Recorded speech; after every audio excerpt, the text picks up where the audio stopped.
ಅವರಿಗೆ ಮೊದಲನೆಯದಾಗಿ ನಾನು ರಾಜೀವ್ ಗಾಂಧಿ ಆರೋಗ್ಯ ವಿಜ್ಞಾನಗಳ ವಿಶ್ವವಿದ್ಯಾಲಯದ ಕುಲಪತಿಯಾಗಿ ಗೌರವವನ್ನು ಸಲ್ಲಿಸ್ತೇನೆ ಮತ್ತು ಅವರಿಗೆ ವಂದನೆಗಳನ್ನು ಸಲ್ಲಿಸ್ತೇನೆ. ಶುಭಾಶಯಗಳು. ಇದೇ ರೀತಿ ಈ ನಾರ್ಕೋಟಿಕ್ ಕಂಟ್ರೋಲ್ ಬ್ಯೂರೋ ಮುಂದೆನೂ ಕೂಡ ಇನ್ನೂ ಉತ್ತಮ ರೀತಿಯಲ್ಲಿ ಕೆಲಸ ಮಾಡಲಿ.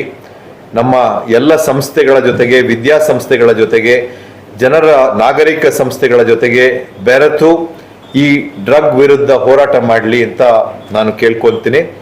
ನಮ್ಮ ಕರ್ನಾಟಕದಲ್ಲಿ ಇವಾಗ ಮಾದಕ ವಸ್ತು ಜಾಲ ಅತ್ಯಂತ ದೊಡ್ಡದಾಗಿ ಬೆಳೆದಿದೆ. ಪ್ರಾಬಬ್ಲಿ ದೇಶದಲ್ಲೇ ನಮ್ಮ ಮಾದಕ ವಸ್ತುಗಳ ಜಾಲವನ್ನು ಅವರು ಕರ್ನಾಟಕದ ಮೇಲೆ ಪ್ರಯೋಗ ಮಾಡ್ಲಿಕ್ಕೆ ನೋಡ್ತಾ ಇದ್ದಾರೆ ಅನೇಕ ಡ್ರಗ್ ಪೆಡ್ಲರ್ಸು. ಯಾಕೆ ಅಂತ ಹೇಳಿದ್ರೆ ನಮ್ಮ ವಿದ್ಯಾರ್ಥಿಗಳು ದೇಶ ವಿದೇಶಗಳಿಂದ ಬಂದು ಕರ್ನಾಟಕ ನಿಮ್ಗೆಲ್ಲರಿಗೂ ಗೊತ್ತಿದ್ದಂಗೆ it's an educational hub. So it's a mini India. ದೇಶದ ಮತ್ತು ವಿದೇಶದ ಎಲ್ಲ ವಿದ್ಯಾರ್ಥಿಗಳು ಇಲ್ಲಿ ಓದಬೇಕು. ಇದೊಂದು ಎಜುಕೇಶನಲ್ ಸೆಂಟರ್ ಮತ್ತೆ ಸಿಲಿಕಾನ್ ಸಿಟಿ. ಸೊ ವಿದ್ಯಾರ್ಜನೆಗೆ ಬರ್ತಾರೆ, ಕೆಲ್ಸಕ್ಕಾಗಿ ಬರ್ತಾರೆ ಯೂತ್ಸ್. ಅಂಥವ್ರನ್ನ ಟಾರ್ಗೆಟ್ ಮಾಡಿ ನಮ್ಮ ಸ್ಕೂಲ್ ಮಕ್ಕಳುಗಳನ್ನ ಟಾರ್ಗೆಟ್ ಮಾಡಲಿಕ್ಕೆ ಪ್ರಯತ್ನ ಮಾಡ್ತಾ ಇದ್ದಾರೆ. ಹಾಗಾಗಿ ಮಾದಕ ವಸ್ತು ಬಳಕೆ ನಮ್ಮ ರಾಜ್ಯದಲ್ಲಿ, ನಮ್ಮ ದೇಶದಲ್ಲಿ ಜಾಸ್ತಿ ಆಗ್ತಾ ಇದೆ. ಇದನ್ನ ತಡಿಲಿಕ್ಕೆ ನಾವು ರಾಜೀವ್ ಗಾಂಧಿ ಆರೋಗ್ಯ ವಿಜ್ಞಾನಗಳ ವಿಶ್ವವಿದ್ಯಾನಿಲಯದಿಂದ ಹಾಗೂ ಇವತ್ತು ಈ ರಾಜರಾಜೇಶ್ವರಿ ಸಂಸ್ಥೆ ಏನಿದೆ, ಮೆಡಿಕಲ್ ಕಾಲೇಜು ಮತ್ತು ಇದರ ಎಲ್ಲ ಸಂಸ್ಥೆಗಳು, ಇತರ ಸಂಸ್ಥೆಗಳು ಸೇರಿ ಅವರ ಚೇರ್ಮನ್ಶಿಪ್ ಮತ್ತು ಎಕ್ಸಿಕ್ಯೂಟಿವ್ ಡೈರೆಕ್ಟರ್ ಮತ್ತು ಅವರ ಎಲ್ಲ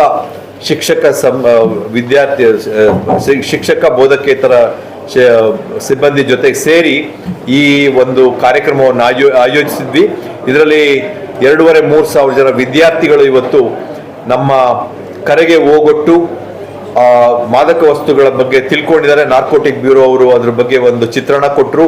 ಹಾಗೂ ನಾವು ಈಗಾಗಲೇ ಕರ್ನಾಟಕ ರಾಜ್ಯದಲ್ಲಿ 13 ಜಿಲ್ಲೆಗಳಲ್ಲಿ ಮತ್ತು 16ನೇ ಕಾರ್ಯಕ್ರಮ ಆಯೋಜಿಸಿ ಸುಮಾರು 77,000ಕ್ಕೂ ಹೆಚ್ಚು ವಿದ್ಯಾರ್ಥಿಗಳು ಇದರಲ್ಲಿ ಭಾಗವಹಿಸಿ ಡ್ರಗ್ ಅವೇರ್ನೆಸ್ ಬಗ್ಗೆ ತಿಳ್ಕೊಂಡಿದ್ದಾರೆ ಹಾಗೂ ವಾಕಥಾನ್ ನಲ್ಲಿ ಪಾರ್ಟಿಸಿಪೇಟ್ ಮಾಡ್ತಾ ಇದ್ದಾರೆ.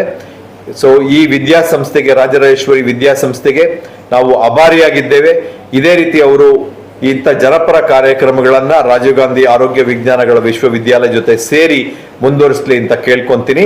ಹಾಗೂ ಇನ್ನೊಂದು ಸಣ್ಣ ಇನ್ಫಾರ್ಮೇಶನ್, ನಾಳೆ ನಾರ್ಕೋಟಿಕ್ ಕಂಟ್ರೋಲ್ ಬ್ಯೂರೋ ಮತ್ತು ದಿಶಾ ಬೋಧ್ ಫೌಂಡೇಶನ್ ಅವರು ಕೂಡ ದೇಶದಲ್ಲಿ ಮತ್ತು ರಾಜ್ಯದಲ್ಲಿ ಈ ಡ್ರಗ್ ಮಿನೇಸ್ ಮತ್ತು ಸೋಷಿಯಲ್ ವರ್ಕ್ ಬಗ್ಗೆ ತುಂಬಾ ಅವೇರ್ನೆಸ್ ಕ್ರಿಯೇಟ್ ಮಾಡ್ತಾ ಇದ್ದಾರೆ. ರಾಜೀವ್ ಗಾಂಧಿ ಆರೋಗ್ಯ ವಿಜ್ಞಾನಗಳ ವಿಶ್ವವಿದ್ಯಾಲಯ ಜೊತೆಗೆ ಸೇರಿ ಅವರು ಕೂಡ ಈ ಕಾರ್ಯಕ್ರಮವನ್ನು ಆಯೋಜಿಸಿದ್ದಾರೆ. ನಾಳೆ ಬಳ್ಳಾರಿನಲ್ಲಿ ಕೂಡ ನಾವು ಒಂದು ದೊಡ್ಡ ವಾಕಥಾನ್ ಹಮ್ಮಿಕೊಂಡಿದ್ದೇವೆ ನಾರ್ಕೋಟಿಕ್ ಕಂಟ್ರೋಲ್ ಬ್ಯೂರೋ ಜೊತೆಗೆ ಮತ್ತು ದಿಶಾ ಬೋಧ್ ಫೌಂಡೇಶನ್ ಜೊತೆಗೆ. ಗೌರವಾನ್ವಿತ ರಾಜ್ಯಪಾಲರಾದ ಶ್ರೀ ತಾವರ್ಚಂದ್ ಗೆಹ್ಲೋಟ್ಜಿ ಅವರು ನಮ್ಮ ಜೊತೆಗೆ ಇದ್ದು ನಾಳೆ ಸುಮಾರು 5,000 ಜನ ವಿದ್ಯಾರ್ಥಿಗಳಿಗೆ ಪ್ರತಿಜ್ಞಾ ಬೋಧನೆ ಒಂದು ಪ್ಲೆಡ್ಜ್ ಮಾಡಲಿದ್ದಾರೆ. ಇದರಲ್ಲಿ ವಾಕಥಾನ್ ಕೂಡ ಅರೇಂಜ್ ಆಗಿದೆ. ತಮ್ಮ ಮಾಧ್ಯಮಗಳು ಇದರ ಬಗ್ಗೆ ತುಂಬಾ ಅವೇರ್ನೆಸ್ ಕ್ರಿಯೇಟ್ ಮಾಡಿ ಎಲ್ಲ ಜನರಿಗೆ ತಲುಪಂಗ್ ಮಾಡಿ ನಮ್ಮ ವಿದ್ಯಾರ್ಥಿಗಳನ್ನ, ನಮ್ಮ ಯುವಜನತೆಯನ್ನ ಕಾಪಾಡಿ ಅಂತ ನಾನು ನಿಮ್ಮಲ್ಲಿ ಕೇಳ್ಕೊಂತೇನೆ. ನಮಸ್ಕಾರ.